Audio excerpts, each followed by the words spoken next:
bibili ng LPG, ihanda ang pitaka dahil tumaas na naman ang presyo niyan. Magbabalita si Mobile Journal Fatima Baduria. Fatima, magkano na ang isang tangke ng LPG ngayon?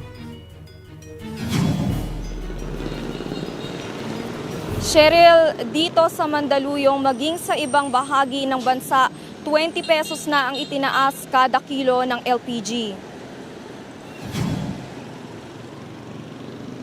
Sa tindahan ng LPG na pinuntahan ko kanina, mula sa 1,334 pesos na presyo ng isang tank ay naging 1,554 pesos na. Ang 7 kilos na LPG, 1,012 pesos na ngayon, kung dati ay 872 pesos.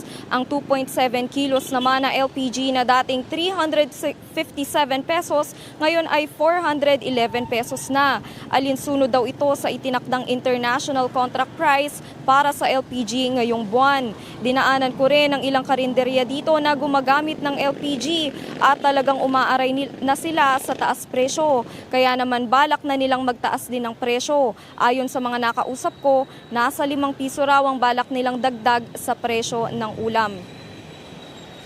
Cheryl, mukhang kailangan pang maghigpit ng sinturon ng mga kapatid natin, lalo na't nag-abiso ang mga nasa LPG industry na itong big time taas presyong ito sa LPG ay masusundan pa dahil na nga rin sa sitwasyon sa Middle East. Cheryl. Maraming salamat, Mobile Journal Fatima Baduria.